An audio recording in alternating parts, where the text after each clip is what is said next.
The Mind's Eye. Geordi is brainwashed by Romulans to assassinate a Klingon governor. We begin with Geordi in a shuttle heading to Risa for an AI seminar. Yeah, right. He says he's going early per Picard's orders. I wondered if Picard just felt bad about him striking out so often. And on the way, he plays the nerdiest trivia game of all time. List the resonances of the subquantum states associated with transitional relativity. That's easy. In alphabetical order. Couldn't he have brought a book with him or something? I thought it was a little weird that he's struggling to keep himself entertained. I thought it was cool, though, to watch them use the technology they have just to pass the time. I agree. But he fails the game on the easiest setting, so yeah, Chief Engineer. And while he's playing with himself... Do you want to say it like that? Yes. Okay. A Romulan ship appears in front of him and beams him out of the shuttle. Meanwhile, the Enterprise is transporting Klingon Ambassador Kel to settle a rebellion. And Kel tells Picard that he is there to examine supposed evidence that the Federation is aiding the rebels. We cut to Geordi, strapped into a weird chair by the Romulans, while a doppelganger goes to take his place on Risa. And Geordi's attitude is a little weird. He acts as if this is merely an inconvenience and not like he's been captured by people that will potentially kill him. Hey! Hey, take it easy!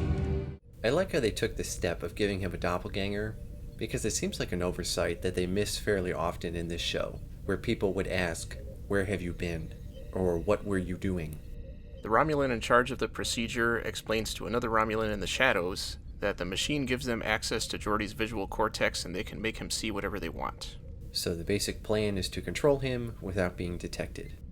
Kel is working with Worf to figure out where the rebels are hiding, and he mentions that some members of the Klingon Council are happy that Worf killed Duras, which happened in the episode Reunion. The Romulans make Geordi believe that he is in 10 forward, and they tell him to kill O'Brien. Which he does. And when they're done with their conditioning, they send him back to the Enterprise. Picard and Kel go to meet with Governor Vogue, who is already convinced that the Federation is helping the rebels somehow. Meanwhile, Data picks up an electromagnetic fluctuation. And Riker tells him to check it out, which I thought was surprising. I expected them to just say whatever and move on.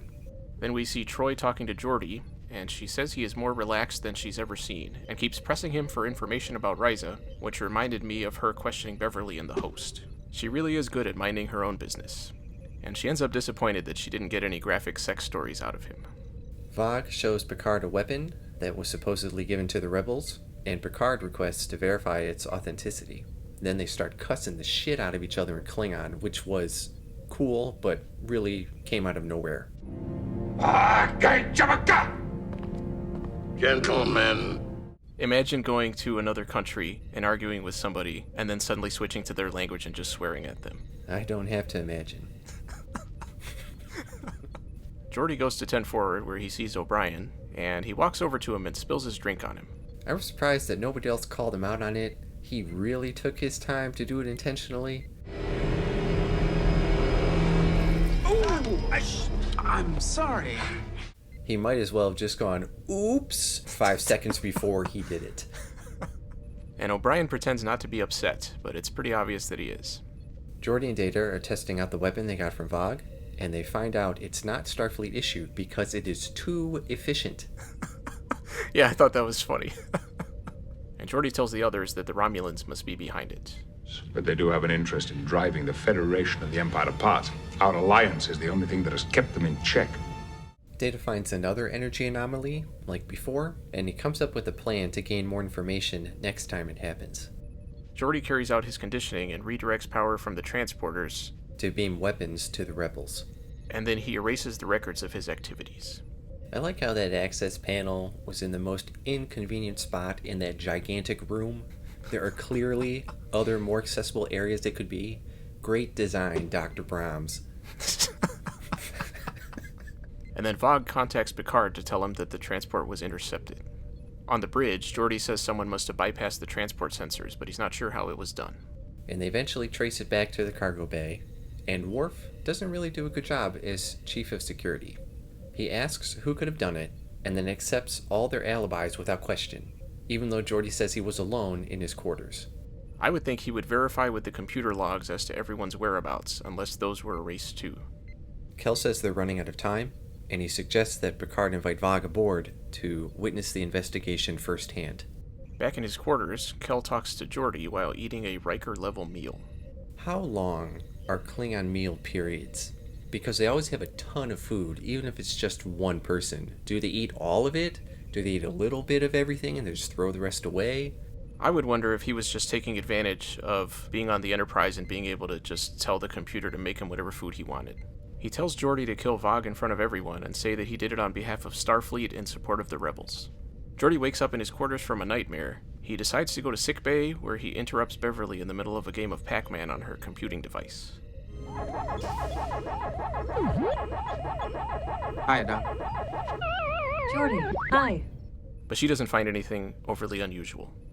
While Vogue beams on board, Data is continuing his investigation and suspects the energy anomalies are being used as covert communication. I really liked his investigative questions. We see Geordi heading to the cargo bay as suspenseful music plays, and we get some cool cinematography. And while that's happening, Data is going to check out Geordi's shuttle.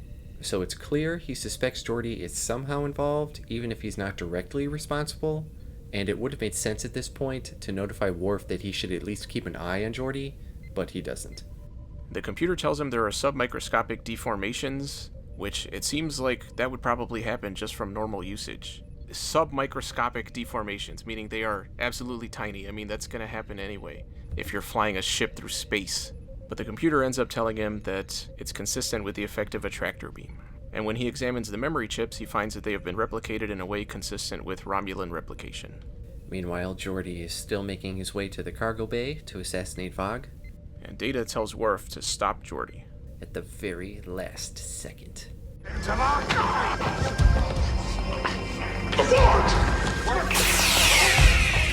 And I like how he tries to just walk right through everybody else instead of going around them, even though he's not moving that quickly. But I also thought it was weird that they stop him as if he was going to attack them or something. Well, he has no honor, Robert, in case you forgot.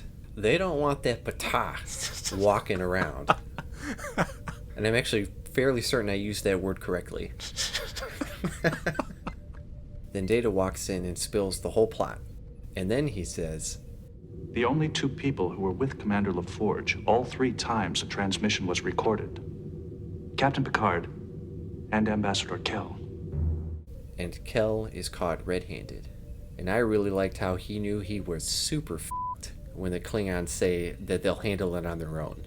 We will take the ambassador with us and search him ourselves. Yeah, what a bitch. I wasn't talking about Kel, I was talking about you. We finish with Geordi talking to Troy, trying to reconstruct his memory, and she says it will take time, but eventually he'll have total recall.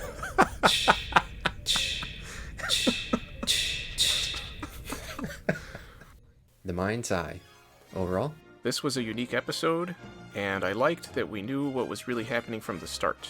A lot of the time when they try to make things a mystery, it drags on for too long, or they have to make characters act kind of stupid so that they can't figure things out. But in this episode, it all made sense. I thought it was interesting that the Romulans captured and reprogrammed Geordi so easily and quickly. If they could do that to someone from the flagship of Starfleet, I would think they could do that to anyone, which means all of the Federation would be in big trouble. But I'm sure they won't bring that up anytime soon. And I liked that a Klingon was involved with the Romulan plot, which added to the complexity of the situation. And I liked that he didn't act like an obvious villain to everyone else, even after we knew what was really going on. I thought the way Data investigated things made sense. I thought this was a pretty good episode overall. I gave it a B+. I gave it a B. I thought it was really funny that the reason they figured out the weapon wasn't from Starfleet was because it was too efficient, and they said their shit operates at 80% efficiency normally. They should really re-examine how they do stuff, because that's not very good. I like how Geordi got a wrap-up at the end, and that ending was depressing as hell. That kind of thing is harder to pull on a weekly TV show, especially in an episode that doesn't really tie into anything else.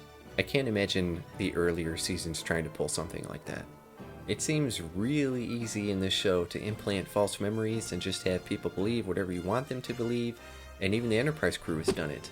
I thought Kel's reveal was incredibly cartoonish, belonged in a G.I. Joe cartoon. And I did like the pacing during the last chunk of the episode where things were all rushing towards the climax. Some choices were made just for dramatic effect, but overall I thought it worked. And as a side note, as you've been watching this video, we've been conditioning you to subscribe. So do it. Now.